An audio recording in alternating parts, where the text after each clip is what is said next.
ಏನು second PU ಸ್ಟೂಡೆಂಟ್ಸ್ಗಳಿಗೆ NEET awareness program ಒಂದು ಆರ್ಗನೈಸ್ ಮಾಡಿದ್ರು. ಅದರಿಂದ ಇಡೀ ತುಮಕೂರು ಜಿಲ್ಲೆಯಲ್ಲಿರ್ತಕ್ಕಂಥ ಎಲ್ಲ ಸೈನ್ಸ್ ಮಕ್ಕಳುಗಳಿಗೆ ಇದರಿಂದ ಉಪಯೋಗ ಆಗಿದೆ. ಈ ಕಾರ್ಯಕ್ರಮದಲ್ಲಿ ಸರ್ಕಾರಿ ಮತ್ತು ಖಾಸಗಿ ಎಲ್ಲ ಕಾಲೇಜುಗಳ ವಿದ್ಯಾರ್ಥಿಗಳು ಭಾಗವಹಿಸಿದ್ರು. Attend the counselings, first round, second round. These are all the confusion areas.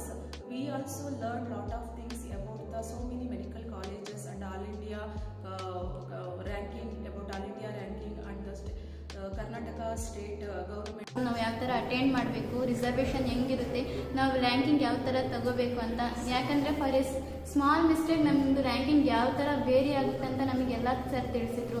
ಅದಕ್ಕೆ ನಾನು ಬಾಲಗುರುಮೂರ್ತಿ ಸರ್ ಹಾಗೂ ರವಿ ಸರಿಗೆ ಧನ್ಯವಾದ ಹೇಳೋದನ್ನು ಇಷ್ಟಪಡ್ತೀನಿ. ಹಾಗೂ at last I would like to thanks for Sridevi college. ಆಯಿತು, ನೀಟ್ ಬಗ್ಗೆ ಯಾವುದೇ ತರಹ ವಿಷಯ ನಮಗೆ ತಿಳಿದಿರಲಿಲ್ಲ. ಇಲ್ಲಿಗೆ ಬಂದ ಮೇಲೆ ತುಂಬ ವಿಷಯ ತಿಳ್ಕೊಂಡ್ವಿ, ಯಾವ ಥರ ಎಕ್ಸಾಮ್ಸ್ ಇರುತ್ತೆ ಅಂತ ತಿಳ್ಕೊಂಡ್ವಿ.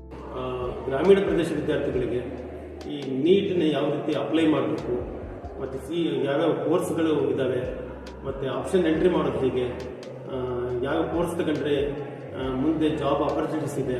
ಶ್ರೀದೇವಿ ಗ್ರೂಪ್ ಆಫ್ ಇನ್ಸ್ಟಿಟ್ಯೂಷನ್ ತುಂಬ ಚೆನ್ನಾಗಿ ಆಡಿಟೋರಿಯಮಲ್ಲಿ ಮಕ್ಕಳಿಗೆ ಒಂದು ಆಸನ ವ್ಯವಸ್ಥೆ ಇರಬಹುದು, ಅವರಿಗೆ ಊಟದ ವ್ಯವಸ್ಥೆ ಇರಬಹುದು, ಮತ್ತು ಬಂದ ತಕ್ಷಣವೇ ಅವ್ರನ್ನ ರಿಜಿಸ್ಟ್ರೇಷನ್ ಮಾಡಿ ಯಾರಾದರೂ ಅಪ್ಲಿಕೇಶನ್ ಹಾಕಿಲ್ಲ ಅಂದರೆ ಅರ್ಜಿ ಹಾಕೋದು ಯಾವ ರೀತಿ ಅನ್ನೋದ್ರ ಬಗ್ಗೆ ಅಲ್ಲೇ ಅವ್ರ ತಕ್ಷಣವೇ ಅರ್ಜಿಯನ್ನು ಹಾಕುವಂಥ ವ್ಯವಸ್ಥೆ ಮಾಡಿದ್ದು ನಿಜಕ್ಕೂ ನಮ್ಮ ಕಲ್ಪತರು ಜಿಲ್ಲೆಯಾದಂತಹ ತುಮಕೂರಿನ ಇತಿಹಾಸದಲ್ಲೇ ಇದು ಪ್ರಪ್ರಥಮ ಅಂತ ನಾನು ಭಾವಿಸ್ತೀನಿ.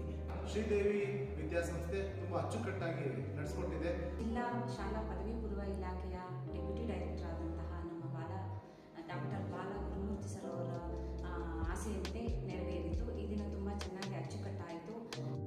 ಅಪ್ಲಿಕೇಶನ್ ಅಪ್ಲೋಡ್ ಮಾಡೋದು ಕೂಡ ಕಲ್ತ್ಕೊಂಡಿದ್ದು ನಾನು ನೋಡಿದ್ದೀನಿ. ಯಾಕಂದರೆ ಮೊದಲು ಹೇಳಿದಾಗೆ ನೀಟಿಗೆ ಪ್ರಿಪೇರ್ ಆಗೋದು ಒಂದು ಕಡೆ ಆದರೆ ನೀಟ್ ಅಪ್ಲಿಕೇಶನ್ ಫಿಲಪ್ ಮಾಡೋದು ಕೂಡ ದೊಡ್ಡ ಒಂದು ಸವಾಲು ಗ್ರಾಮೀಣ ಪ್ರದೇಶ ಮಕ್ಕಳಿಗೆ. ಎಲ್ಲ ಮಕ್ಕಳನ್ನು ಕೂಡ ಕರ್ಕೊಂಡ್ಬಂದಿದ್ದೀವಿ. ಇದು ತುಂಬ ಖುಷಿಯ ವಿಚಾರ. ತುಂಬ ಮಾಹಿತಿಗಳನ್ನ ನಮ್ಮ ಹುಡುಗರು ತಿಳ್ಕೊಂಡ್ರು. ಎಲ್ಲ ರೀತಿಯ ಪ್ರಯೋಜನಗಳು ಇದರಿಂದ ಆಗಿದೆ. ಸೊ ಅಲ್ಲಿ ನೀಟ್ ಅವೇರ್ನೆಸ್ ಬಗ್ಗೆ ತುಂಬ ಎಕ್ಸ್ಪ್ಲೇನ್ ಮಾಡೋದು, ನೀಟ್ ಎಕ್ಸಾಮ್ ಹೇಗಿರುತ್ತೆ, ಹೇಗೆ ಅಟೆಂಡ್ ಮಾಡಬೇಕು, ಅದ್ರ ಬಗ್ಗೆ ಏನು ಥ್ಯಾಂಕ್ ಯು ಫಾರ್ ಶ್ರೀದೇವಿ